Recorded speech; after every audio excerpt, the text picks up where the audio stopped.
Bismillahirrahmanirrahim. Assalamualaikum warahmatullahi wabarakatuh.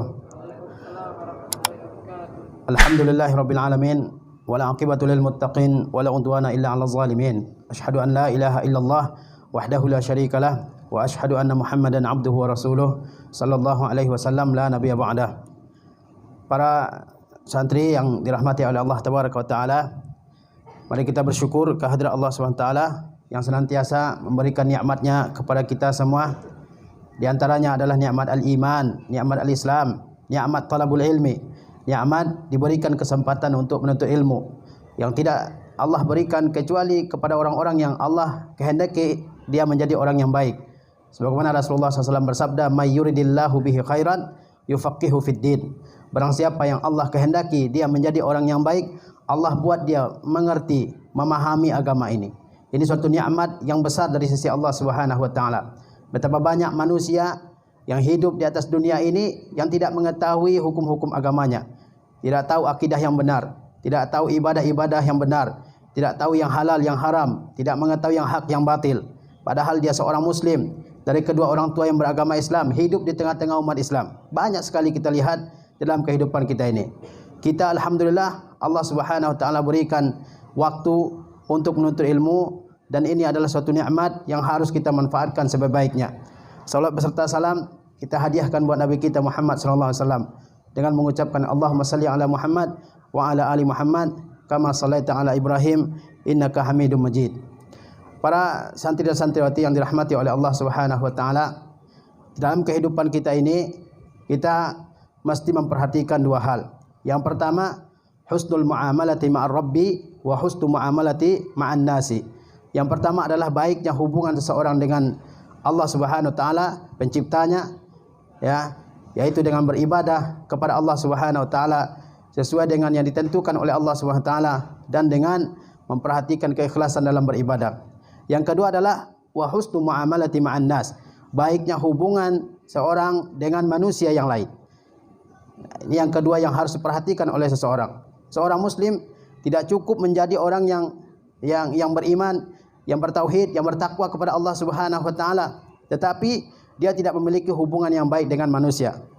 Kedua-duanya, yakni hubungan yang baik dengan Allah Subhanahu wa taala dan hubungan yang baik dengan manusia, ini dituntut dan diajarkan dalam agama kita, agama Islam. Jadi jangan sampai orang mengatakan, "Gak apa-apa orang benci saya, gak apa-apa saya ucapan saya kasar, gak apa-apa ya orang tidak senang dengan saya, yang penting saya ya baik di mata Allah Subhanahu wa taala." Ya, mestinya kita memperhatikan ya keadaan kita di sisi Allah Subhanahu wa taala dan juga di sisi manusia. Oleh sebab itu Rasulullah SAW mengajarkan banyak hadis yang berkenaan dengan akhlak. Rasulullah SAW juga mencontohkan bagaimana akhlak yang baik kepada manusia itu. Di antaranya kata Rasulullah SAW, "Ittaqillaha haitsuma kunta." Bertakwalah kalian kepada Allah dimanapun kalian berada. Ini menunjukkan hubungan yang baik dengan Allah Subhanahu wa taala. Kemudian kata Rasulullah apa? "Wa atbi'is sayyi'atal hasanah." Dan ikutilah perbuatan yang buruk dengan perbuatan yang baik setelahnya. Kalau kalian melakukan kesalahan, bertaubat setelahnya. Kemudian kata Rasulullah, "Wa khaliqin nas bi khuluqin hasan." Berakhlaklah kalian kepada manusia dengan akhlak yang baik. Jadi dalam hadis ini kata Rasulullah SAW, seseorang harus bertakwa kepada Allah, menjalankan ibadah kepada Allah, dan kemudian juga ya manusia dituntut untuk berakhlak yang baik kepada manusia. Jadi seperti yang Ustaz katakan tadi, mesti ada hubungan yang baik dengan Allah SWT dan hubungan yang baik dengan sesama manusia. Karena itu dalam hadis Rasulullah SAW, Rasulullah ajarkan kepada kita bagaimana supaya kita menjadi orang muslim yang baik dengan saudara-saudaranya muslim yang lain. Di antaranya hadis yang diriwayatkan oleh Abu Hurairah radhiyallahu taala anhu, di mana Rasulullah SAW bersabda dalam hadis ini, ya disebutkan oleh An-Nawawi dalam Al-Arba'in An-Nawawiyah, kata Rasulullah SAW, "La tahasadu." Janganlah kalian saling dengki. "Wala tanajashu." Janganlah kalian saling berbuat najas. "Wala tabaghadu." Janganlah kalian saling benci. "Wala tadabaru." Janganlah kalian saling membelakangi. "Wala yabi' ba'dukum bai'a ba'din." Jangan sebagian kalian membeli barang yang telah dibeli oleh orang lain. "Wa kunu ibadallahi ikhwana." Jadilah kalian sebagai hamba Allah yang bersaudara. Ya, al-muslim akhul muslim. Orang muslim itu adalah saudara bagi muslim yang lain. La yazlimahu, dia tidak boleh menganiayanya. Wala yakhzuluhu, tidak boleh menelantarkannya. Wala yakzibuhu, tidak boleh berdusta kepadanya. Wala yahqiruhu, tidak boleh merendahkannya. At-taqwa hahuna, ketakwaan itu di sini kata Rasulullah SAW. Wa yushiru ila sadrihi, Rasulullah mengisyaratkan ke dadanya. Salah samarat, sebanyak 3 kali.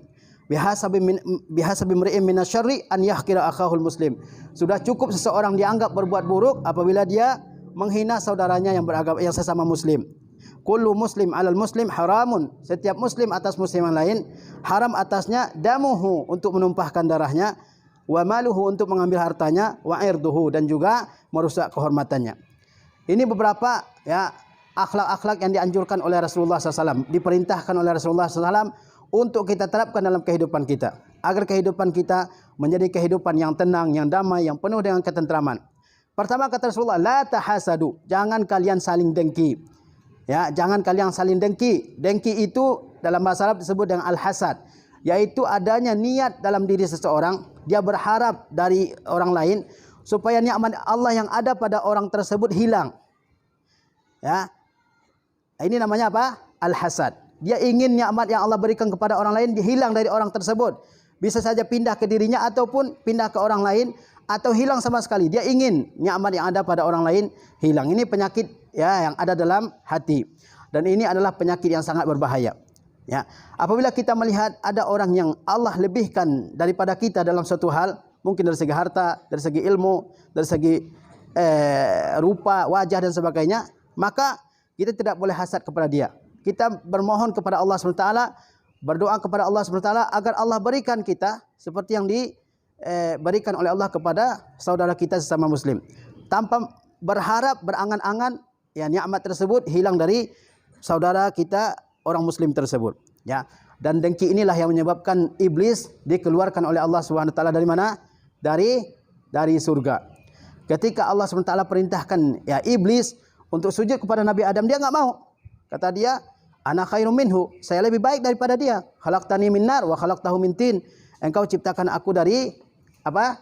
Dari api. Sedangkan dia yaitu Adam, engkau ciptakan dari tanah. Menurut iblis bahwasanya api lebih baik daripada tanah. Ya ngapain? Ya saya sujud kepada Adam. Saya diciptakan lebih dulu dari dia. Dan menurut saya api lebih baik daripada tanah. Dia tidak mau apa? Dia tidak mau ya sujud kepada Nabi Adam. Sujud dalam bentuk penghormatan, ya, bukan sujud dalam bentuk ibadah. Dan Allah SWT murka kepada iblis. Akhirnya apa? Allah SWT keluarkan dia dari surga. Apa yang menyebabkan iblis keluar dari surga? Satu dosa saja, yaitu dosa dengki kepada Adam alaihissalam. Yang merasa dia lebih baik, dia lebih hebat segala-galanya daripada Adam alaihissalam. Ya, begitu juga dosa pertama yang terjadi di muka bumi adalah apa? Al-hasad, disebabkan oleh al-hasad. Dosa pertama yang terjadi di muka bumi adalah seorang anak Adam membunuh saudaranya. Ya. Kenapa? Karena adanya dengki dalam dirinya. Ya. Begitu juga Bani Israel. Mereka tidak mau menerima dakwah yang didakwahkan oleh Nabi Muhammad SAW. Padahal mereka mengetahui bahwa Nabi Muhammad ini adalah Rasul yang hak dari sisi Allah SWT. Tetapi karena Rasul yang Allah utus ini bukan dari kalangan Bani Israel, dari kalangan bangsa Arab, mereka enggak mau apa? Mengimaninya. Allah berfirman, wadda katsirun min ahlil kitab law yaruddunakum an dinikum, ya. Law yaruddunakum an dinikum kufaran hasadan min indi anfusihim. Banyak dari kalangan ahlu kitab yang mereka berharap mereka bisa mengeluarkan kalian dari agama kalian menjadi orang-orang kafir. Kenapa? Hasadan min indi anfusihim, karena ada dengki dalam diri mereka terhadap umat Islam. Jadi kita sebagai seorang muslim tidak boleh ya dengki terhadap orang lain, merasa hasad kepada orang lain.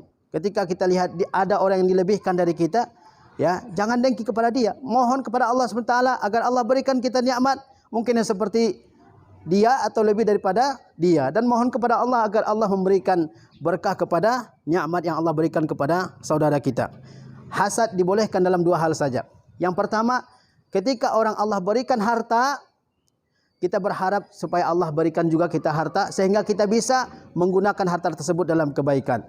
Yang kedua, ketika Allah berikan seseorang ilmu, lalu kita berharap agar Allah juga berikan kita ilmu sehingga kita bisa amalkan, sehingga kita bisa ajarkan ke orang lain. Nah, ini disebut dengan hasad yang boleh. Disebut dengan hasad yang boleh atau disebut dengan ghibtah.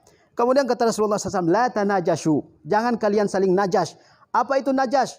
Najash itu yaitu ketika kita melihat dua orang sedang tawar-menawar akan melakukan transaksi jual beli, kita tahu harganya, lalu kita datang kepada pembeli. Kita katakan, ya, misalnya harganya barang itu 1 juta, kita naikkan harganya saat itu juga. Oh, saya beli 1.100.000 misalnya, atau 1.200.000. Sehingga, ya, calon pembeli tadi dia juga menaikkan harganya dari 1 juta menjadi 1.300.000 karena dia ingin barang tersebut. Nah, sementara orang yang menaikkan harga barang itu dia tidak berniat membelinya, dia hanya ingin apa? Dia hanya ingin mengerjai calon pembeli. Ya, dia hanya ingin mengerjai calon pembeli atau dia ingin bantu penjual. Mungkin yang menjual itu adalah saudaranya atau temannya, atau dia berkonspirasi, ya kan, membuat tipu muslihat dengan seorang penjual. Kata dia dengan penjualnya, nanti kalau ada orang yang datang menawar barang saya 1 juta, ya, kamu datang ke toko saya, kamu naikkan harganya, ya. Ketika ada transaksi jual beli, maka penjual dengan temannya dia mengatakan apa? Ketika tawar menawar, ini harganya 1 juta, oh enggak, ini saya beli 1,5 juta, ya, atau dilebihkan barangnya, sehingga calon pembeli dia apa? Dia naikkan lagi barangnya, padahal harganya tidak segitu. Ini dilarang. Kenapa? Karena ini bisa merusak hubungan seseorang dengan saudaranya yang lain, sesama muslim. Oleh sebab itu dilarang dalam agama kita. Tetapi kalau dia bermaksud membeli, dibolehkan. Tapi kalau dia maksud membeli, dibolehkan. Sebagaimana Rasulullah SAW, ya, pernah melakukannya dengan, ya, seorang sahabat yang dia tidak punya apa-apa kecuali 1 tikar. Kemudian kata Rasulullah SAW, apa yang ada di rumahmu? Kata dia, hanya ada tikar dan 1 geriba. Bawa ke sini, kata Rasulullah SAW. Kemudian sahabat tersebut membawa tikar dan geriba ke hadapan Rasulullah SAW. Lalu Rasulullah mengatakan, siapa yang bisa membeli 1 dirham? Ada sahabat mengatakan, saya wahai Rasulullah. Kemudian Nabi mengatakan, siapa yang bisa membeli 2 dirham? Kemudian ada sahabat mengatakan, saya bisa membelinya 2 dirham wahai Rasulullah. Lalu Rasulullah menjual tikar dan geriba orang tersebut seharga 2 dirham. Dengan maksud membeli boleh, tapi dengan maksud mengerjai calon pembeli, ini tidak dibolehkan. Kenapa? Begitulah akhlak dalam Islam. Antum kalau diperlakukan seperti itu, pasti ada rasa kecewa, rasa sakit hati. Karena itu tidak dibolehkan di dalam agama kita. Kemudian kata Rasulullah, wala tabaghadu, jangan kalian saling benci. Jangan kalian saling benci. Maksudnya adalah jangan kalian melakukan perbuatan-perbuatan yang menyebabkan kalian saling benci satu sama lain sesama muslim. Misalnya apa? Kalau ada orang yang kebiasaannya menggibah, menyebutkan keburukan-keburukan orang lain di belakang dia, maka saudaranya yang digibah tidak akan suka. Kalau ada orang yang suka suka adu domba, ya, ketika orangnya tidak ada difitnah dan diburuk-burukkan namanya, maka yang diburukkan namanya tidak suka. Seorang muslim mestinya dia mencintai saudaranya sama muslim. Kata Rasulullah SAW, la yu'minu ahadukum hatta yuhibba li akhihi ma yuhibbu li nafsihi. Tidak dianggap sempurna iman seseorang sampai dia mencintai saudaranya seagama sebagaimana dia mencintai dirinya. Ya, kita kalau ada orang yang enggak suka sama kita, itu jadi beban dalam pikiran kita. Mungkin enggak bisa tidur, mungkin kepikiran, ya. Karena itu jangan benci kepada seorang muslim. Nampakkan kecintaan kita kepada seorang muslim, ya. Nampakkan kecintaan kita. Innamal mu'minuna ikhwah, sesungguhnya orang mukmin itu saling bersaudara satu dengan yang lain, ya. Bagaimana orang bersaudara? Rasulullah gambarkan bagaimana persaudaraannya seorang mukmin dengan orang mukmin yang lain. Al muslim akhul muslim. Seorang muslim itu adalah saudara bagi orang muslim yang lain. Ya, la yazlimahu, dia tidak boleh menzaliminya, wala yahqirahu, tidak boleh menghinanya. Rasulullah gambarkan bagaimana seorang mukmin dengan saudara mukmin yang lain seperti sebuah bangunan, yashuddu ba'duhu ba'dha, yang sebagiannya mengencangkan sebagian yang lain. Jangan benci. Ya. Jangan membenci saudara sama muslim. Kemudian kata Rasulullah, wala tadabaru, jangan saling membelakangi, ya. Jangan saling membelakangi karena ada rasa benci dalam dirinya ketika bertemu dia enggak mau melihat muka temannya atau saudaranya sama muslim. Ya, dia membelakangi, enggak mau bertemu. Al-i'rad, ya. Sebagaimana dalam wasiat Luqman dikatakan, wala tusair khaddaka linnas. janganlah kalian memalingkan mukamu dari manusia. Nah, kalau ketika orang ngobrol dia nggak mau lihat muka orang, ya kan? Dianggap orang teman ngobrolnya ini nggak sebanding dengan dia, nggak selevel dengan dia, sehingga nggak pantas diberikan mukanya. Ya, ketika bertemu dia cemberut aja. Padahal Rasulullah SAW mengatakan apa?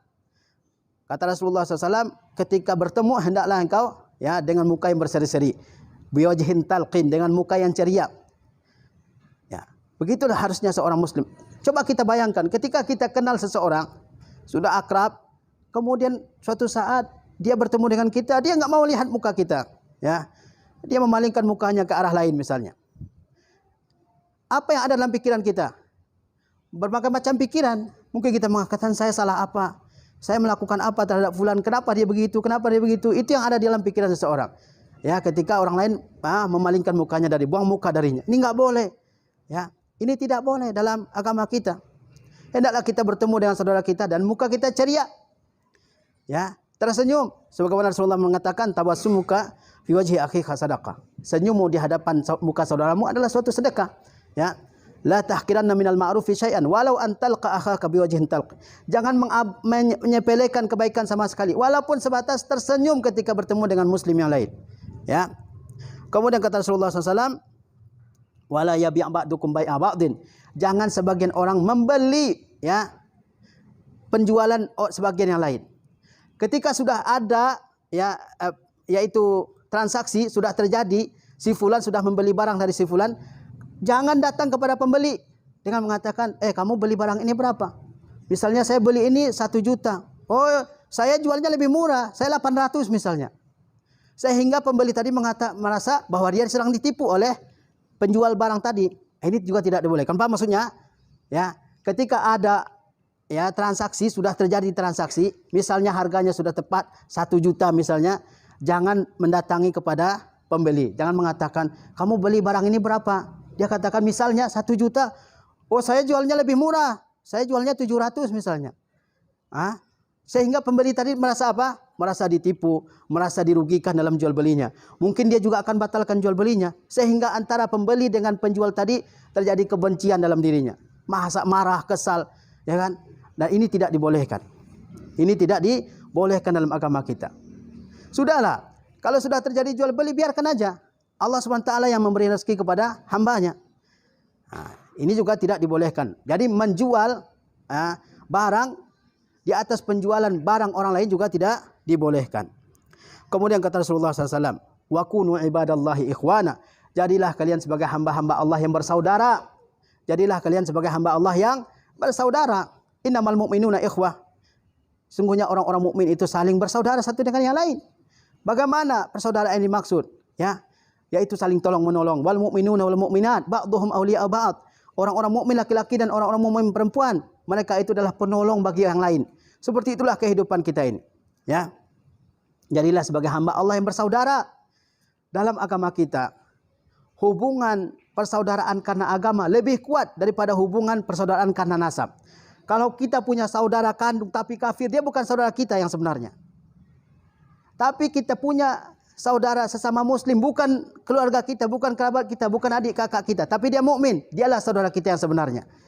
Oleh sebab itu Allah mengatakan innamal mu'minuna ikhwah. Sesungguhnya orang-orang mukmin itu adalah bersaudara. Maka harus jaga perasaannya, harus dijaga ya ucapan terhadap dia, sikap terhadap dia. Jadilah kalian sebagai hamba-hamba Allah yang bersaudara. Kemudian kata Rasulullah, al-muslim akhul muslim. Orang muslim itu adalah saudara bagi muslim yang lain. Ya, jangan berbuat semena-mena terhadap dia. Panggil dia dengan nama yang disukai. Ya, muliakan dia, dengar ucapannya, jangan memotong ucapannya, muliakan. Kemudian kata Rasulullah, la yazlimuhu, tidak boleh menzaliminya. Baik menzalimi dirinya, ditendang orang tanpa ada sebab, ya, diambil hartanya, dirusak kehormatannya, dituduh dia melakukan ini, melakukan itu tanpa ada sebab. Ini semuanya adalah az-zulmu 'alal ibad, kezaliman terhadap manusia, dan ini tidak dibolehkan sama sekali di dalam agama kita. Kemudian kata wala yakhzuluhu, dan jangan menelantarkannya. Terkala ada seorang saudara sesama muslim, dia sedang dirusak kehormatannya atau sedang dianiaya, sedang disakiti oleh orang lain, maka antum yang punya kekuatan, punya kesanggupan, jangan diam, bela dia. Ya, bela kehormatannya. Ketika ada orang yang menggibahi seorang muslim dan kita tahu bahwa dia bukan orang yang patut digibahi, maka dia harus dibela. Saya kira kita ucapkan, saya kira si fulan tidak begitu. Saya kira si fulan adalah orang baik sehingga dia tidak digibahi oleh orang lain. Inilah pentingnya dalam kehidupan kita berakhlak dengan akhlak yang mulia. Kita tidak hanya cukup menjadi seorang yang hamba yang baik di sisi Allah, tapi juga mesti menjadi hamba yang baik di sisi manusia. Wala yakzibuhu, dan tidak boleh berbohong. Ya, suatu kebiasaan yang banyak di tengah-tengah umat Islam, yaitu kebiasaan berbohong supaya dianggap lebih hebat, ya, supaya dianggap lebih wah. Dia berbohong kepada orang lain. Dia cerita saya punya ini, saya punya itu, ya, saya bisa ini, bisa itu, saya pernah ini, dan macam-macam. Padahal sebenarnya tidak ada. Ini juga tidak dibolehkan. Janganlah seseorang berbohong kepada orang lain. Katakan saja apa yang terjadi sebenarnya. Kemudian kata Rasulullah, wala yahkiruhu, dan jangan merendahkannya. Ya, bihasabi minasyari an yahkira akhahul muslim. Cukup seseorang dianggap berdosa kalau dia menghina orang lain. Kemudian kata Rasulullah SAW, at-taqwa hahuna, ketakwaan itu ada di sini dalam hati. Sesungguhnya yang menjadi penilaian sebenarnya di sisi Allah SWT bukanlah wajah, bukanlah rupa, bukan status sosial, tapi yang dilihat oleh Allah adalah ketakwaan seseorang. Bagaimana dia mengerjakan perintah Allah, bagaimana dia menjauhi larangan Allah, bagaimana dia beriman dan takwanya kepada Allah SWT. Itu yang dilihat oleh Allah Subhanahu wa taala. Kemudian kata Rasulullah, bihasabi imri'in minasyarri an yahkira akhahul muslim. Sudah dianggap seorang itu ya melakukan suatu keburukan apabila dia merendahkan saudaranya sesama muslim. Sering terjadi dalam kehidupan kita, merendahkan saudara-saudara kita, ya, meledeknya. Ini tidak dibolehkan. Orang muslim di sisi Allah SWT adalah azim, agung, mulia. Walaupun dia di hadapan manusia orang yang tidak mulia, tapi di sisi Allah dia adalah orang yang mulia. Kemudian kata Rasulullah SAW, al-muslim, ya, kata Rasulullah SAW, kulul muslim alal muslim haramun. Semua muslim atas muslim yang lain haram apanya? Haram darahnya. Tidak boleh seorang muslim membunuh muslim yang lain. Ya. Tidak boleh mengambil hartanya tanpa izinnya. Enggak boleh, walaupun hal yang kecil, pulpennya misalnya, bukunya, bajunya, sepatunya, tidak boleh, ya. Itu haram hukumnya. Wa irduhu, dan haram juga hukumnya menumpahkan atau merusak kehormatan seseorang. Seorang muslim atas muslim yang lain tidak boleh apa? Mengambil apa? Menumpahkan darahnya. Tidak boleh menumpahkan darah orang, ya. Betapa banyak terjadi pembunuhan zaman sekarang ini, di mana-mana terjadi. Padahal yang membunuh muslim, yang dia membunuh juga muslim. Ya, ini dosanya luar biasa. Wala taqtulu anfusakum. Janganlah kalian membunuh diri kalian. Kemudian jangan dia mengambil harta muslim yang lain. Ini tidak boleh sama sekali. Kalau mau pinjam-pinjam barang orang, jangan diambil, ya. Kemudian apa? Jangan dirusak kehormatan orang. Jangan dituduh seseorang melakukan suatu perbuatan yang dia tidak lakukan. Jangan dituduh seseorang melakukan ini, melakukan itu tanpa ada bukti, ya. Sehingga kehormatannya rusak di tengah manusia. Inilah beberapa pesan penting dari hadis Rasulullah SAW yang mulia ini. Sesungguhnya kita, ya, dalam kehidupan kita ini tidak cukup hanya sebagai seorang muslim yang berilmu, tapi juga menjadi seorang muslim yang berakhlak dengan akhlak yang baik. Bukankah Rasulullah diutus oleh Allah adalah untuk menyempurnakan akhlak yang baik? Innama bu'istu liutammima salihal akhlak. Sesungguhnya aku diutus untuk menyempurnakan akhlak yang baik, kata Rasulullah SAW. Ya, terapkanlah akhlak yang baik dalam kehidupan kita ini. Sesungguhnya orang, ya, melihat kita bukan dari kedudukan kita, bukan dari harta benda kita, tapi dari akhlak kita yang mulia. Dan orang-orang non-muslim, mereka tertarik dengan Islam bukanlah karena karena kekayaan seseorang, karena kedudukan seseorang, tapi karena akhlak baik yang dicontohkan oleh orang muslim dalam kehidupannya. Jadilah kita sebagai hamba-hamba Allah yang bersaudara, jangan saling benci satu sama lain, jangan saling membelakangi, jangan saling menghina, jangan berdusta kepada muslim yang lain, muliakan orang muslim yang lain. Inilah pesan-pesan penting yang disampaikan oleh Rasulullah SAW dalam hadis yang agung ini. Wassallallahu ala nabiyina Muhammad wa ala alihi wasallam. Wassalamualaikum warahmatullahi wabarakatuh. Alhamdulillah.